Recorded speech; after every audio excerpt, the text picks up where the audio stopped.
В эфире новости, в студии Фатиме Сейдометова. Прямо сейчас о последних событиях на полуострове. По законам Российской Федерации в Симферополе состоялось заседание суда по избранию меры пресечения для украинских моряков-нарушителей. Сабрия Алимова с подробностями. Дорога смерти. Очередная авария произошла вблизи Строгановки. Виной всему отсутствие светофора. В проблеме разбираются наши корреспонденты. Как в каменном веке, жители двух поселков Мамах и Васиет уже неделю сидят без света.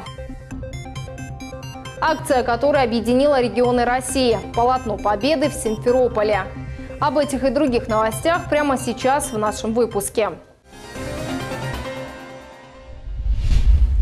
Президент Владимир Путин обсудил с канцлером Германии Ангелой Меркель инцидент с незаконным пересечением границы России кораблями военно-морских сил Украины. Об этом сообщает пресс-служба Кремля. Телефонный разговор состоялся по инициативе ФРГ. Владимир Путин дал оценку провокационным действиям украинской стороны. Он отметил, что за создание еще одной конфликтной ситуации несет ответственность полностью руководство Украины. А решение о введении военного положения предприняли с учетом предвыборной кампании. Президент России выразил надежду, что Берлин окажет воздействие на украинские власти с тем, чтобы удержать их от дальнейших необдуманных шагов.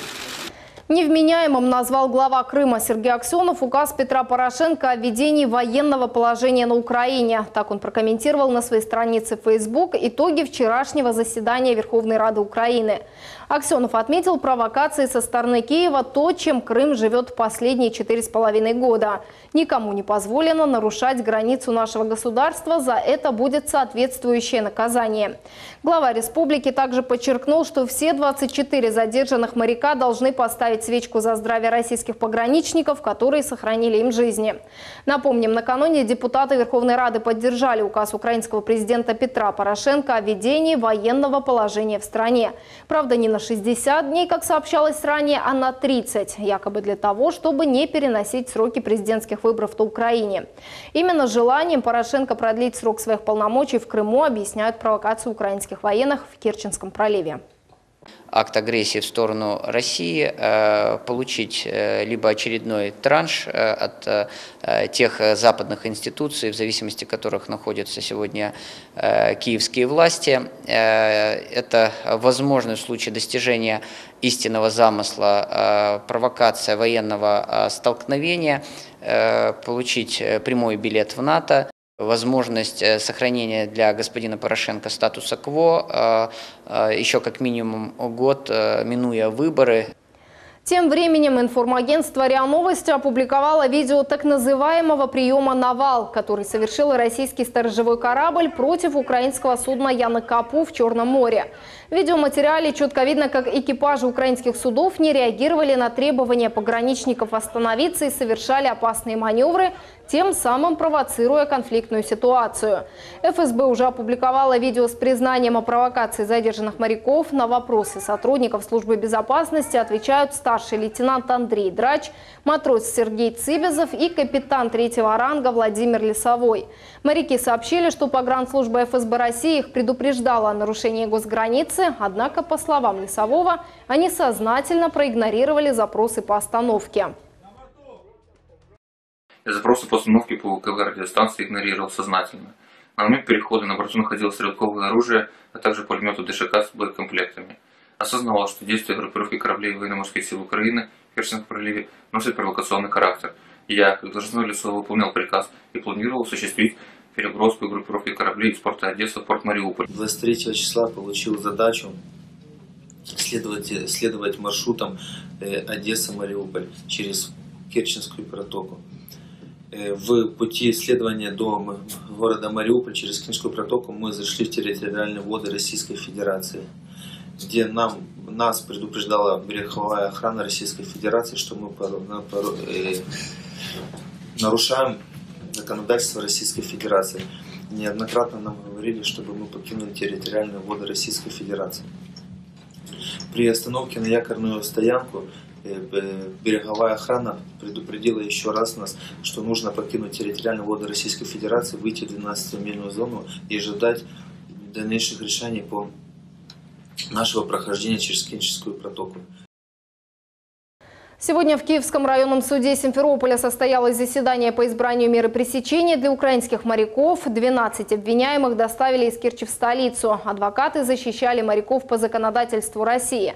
У здания суда весь день работала наш корреспондент Сабрия Алимова. Объявлены результаты судейского заседания. Это вынесено постановление об украинских моряках, которые незаконно пересекли российскую границу. Это 4 моряка. В Симферополь привезли всего 12 моряков.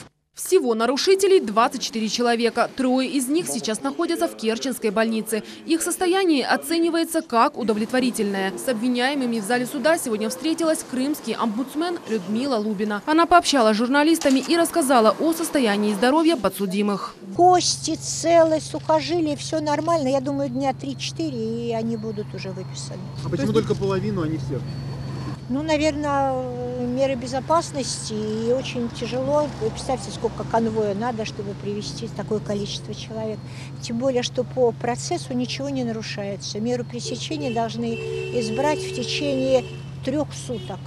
Если будем отсчет вести с конца дня 25 числа, да, то 3 суток будет завтра. Поэтому все успеваем. Заседание длилось почти весь день. Процесс начался в 14:00. Моряков судили 3 состава судей. А заседание по каждому подсудимому проходило в отдельном зале. Сегодня меру пресечения избрали для 4 украинских моряков. Им предоставили адвокатов. Защищали их по законодательству Российской Федерации. С обвиняемыми пресса сегодня могла пообщаться. Однако на контакт украинские моряки шли неохотно. Давать показания они пока отказываются. Суд принял решение об аресте вас на 2 месяца. Я уже отвечал на это.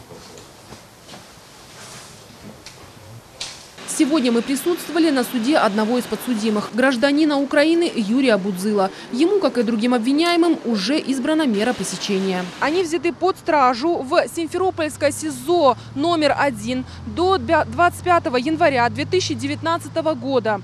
Около 17 часов судьи удалились в совещательную, а уже около 17:30 обвиняемым вынесли приговор. Сегодня было открытое заседание. Видео и фотофиксация была разрешена. Будзыла подозревается в совершении преступления, предусмотренного частью 3 статьи 322 Уголовного кодекса Российской Федерации.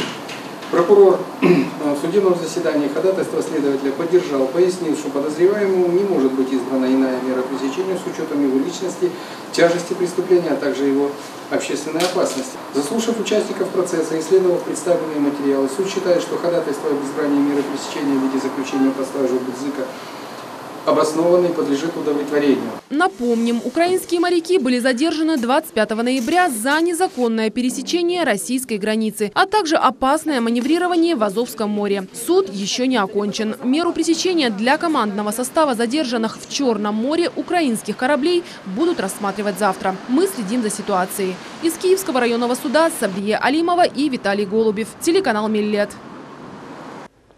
Поддержать преступников призывают сторонники запрещенного в России меджлиса в Крыму. Бывший лидер данной структуры Нариман Джилялов со своей страницы Facebook выступил с инициативой оказать поддержку у здания суда украинским морякам военных кораблей «Бердянск», «Никополя» и «Никопу», которые выполнили заказанную Петром Порошенко провокацию в территориальных водах Российской Федерации.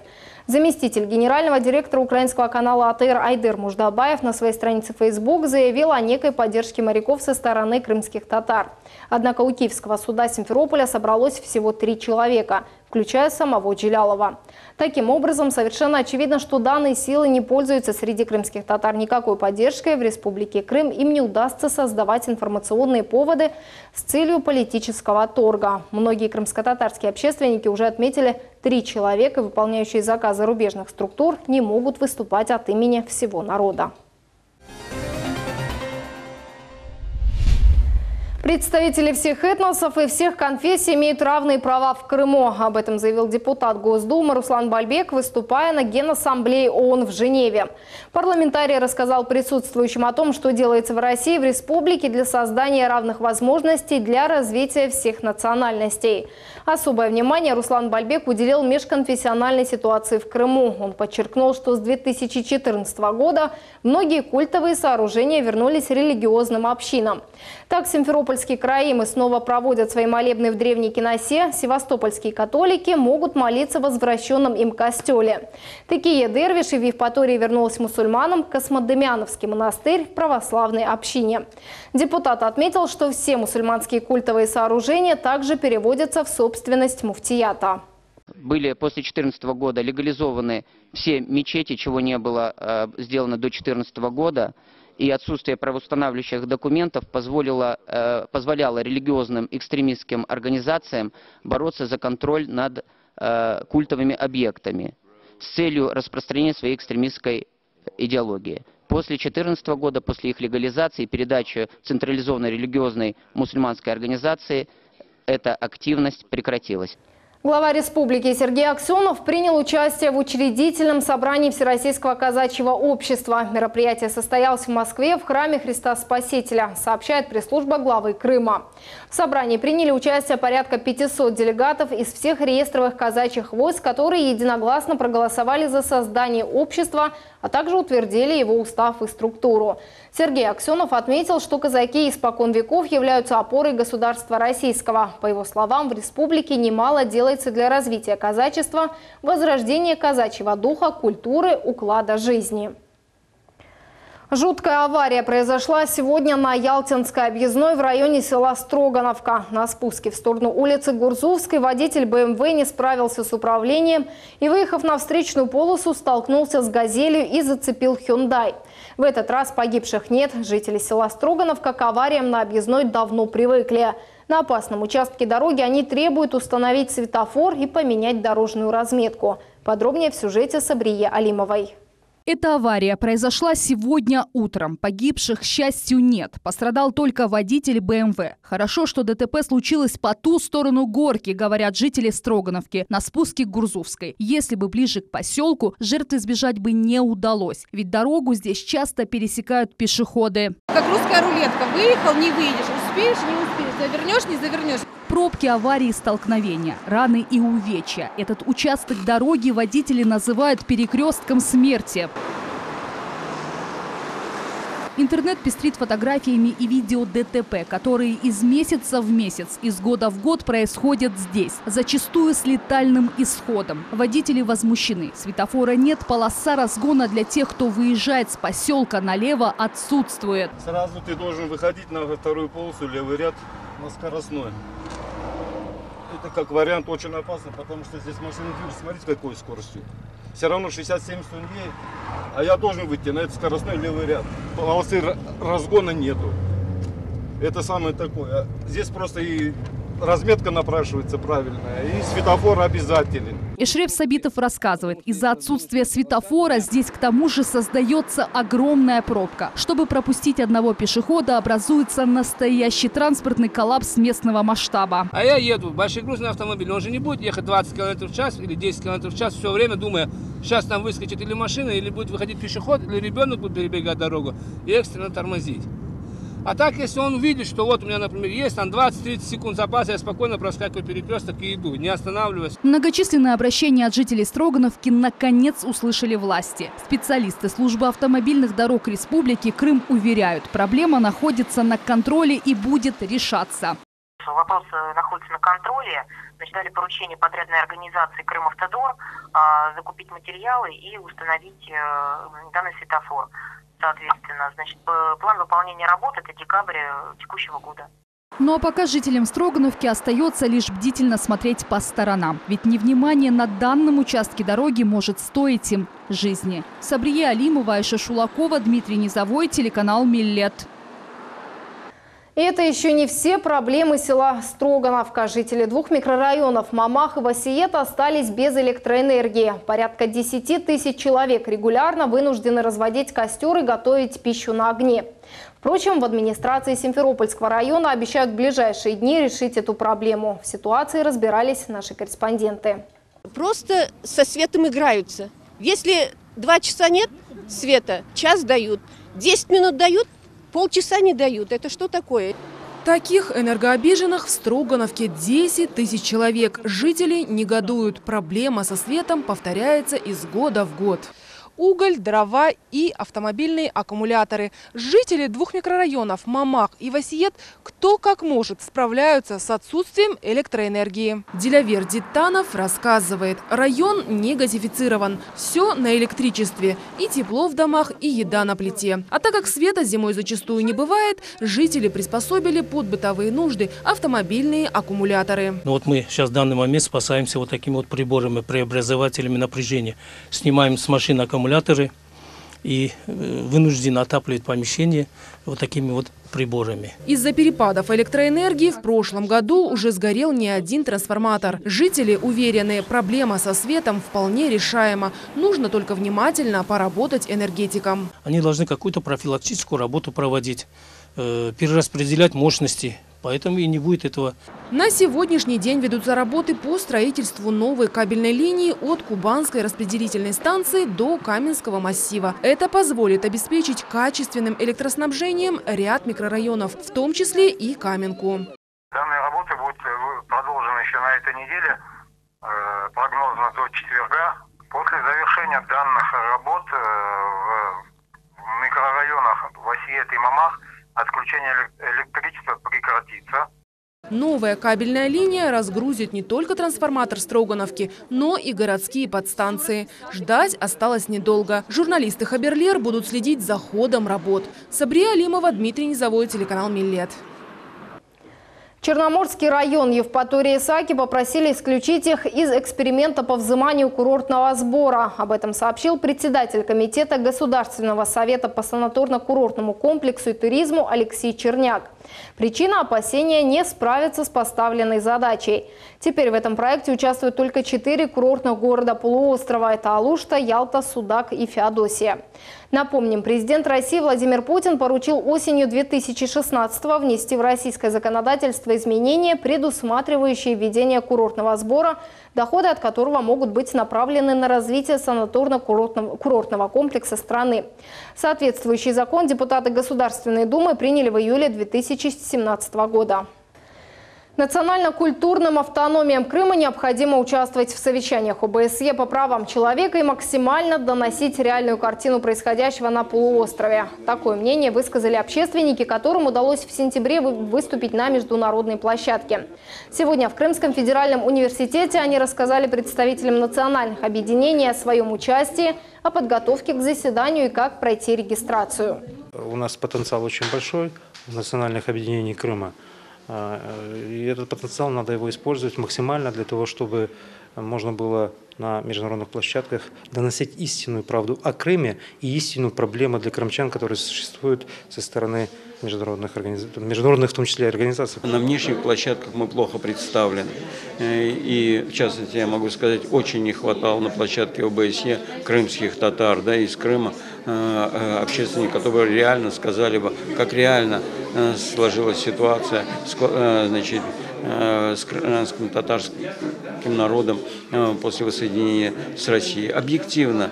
В завершении встречи участники предложили создать фонд, который будет полностью заниматься отправкой делегаций на международные площадки с достойными презентационными материалами.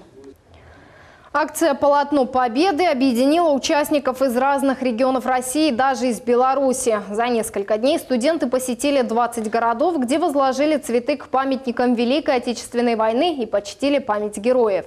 Сегодня «Полотно Победы» прибыло в Симферополь. Подробности в сюжете Энвера Аблязиза. Концертный зал КИПУ переполнен. Здесь собрались не только студенты вуза, но и более 250 гостей из других городов. Симферополь стал 21-м городом, в котором участники патриотической акции возложили цветы в память по ушедшим в годы Великой Отечественной войны и записали новые имена на полотне Победы. Полотно Победы, каждый из них делал 6×3 из бязевой ткани полотно, и на нем записывали имена, фамилии, отчества своих дедов, прадедов, ну, в зависимости от возраста. Причем полотна записывали абсолютно по-разному. У кого-то это было структурировано, прям полотно смотришь, там такие каллиграфический почерк, видно, что они старались. У кого видно, что на ходу делали коряво, но главное, что это было от души и от сердца. Это, в принципе, то, чего мы хотели. Чтобы молодежь помнила, какой ценой нам эта победа досталась. Участники акции в дороге уже 5-й день. За это время, передвигаясь на автобусах, студенты забыли о том, что такое сон. Однако силы дает идея. Идея объединиться и вместе с другими городами увековечить память героев страшной войны. Я считаю, что самыми, наверное, душещипательными, самыми значимыми строчками моего стихотворения можно назвать следующие строчки. Два супербога – Гитлер, Сталин, а между ними страшный ад.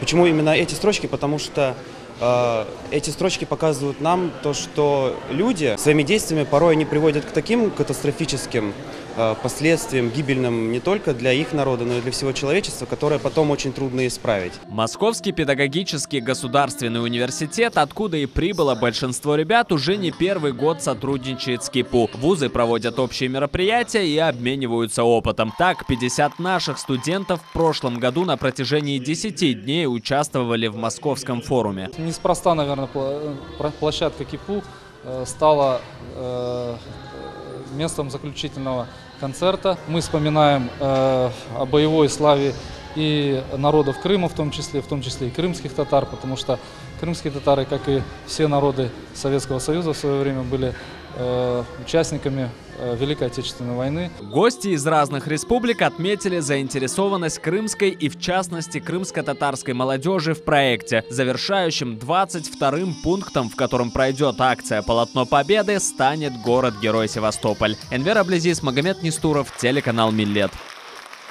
Сокровищница на границе. В Крыму таможенники обнаружили в машине гражданки России более 4000 незадекларированных ювелирных изделий. Об этом сообщила пресс-служба ведомства. Автомобиль направлялся из Украины в Крым. При осмотре специалисты заметили в багажнике чемодан и рюкзак, внутри которых находились дамская сумочка и косметичка. Там-то и были обнаружены украшения. Но это не все. Также были найдены камни и различные застежки. Все предметы отправлены на экспертизу.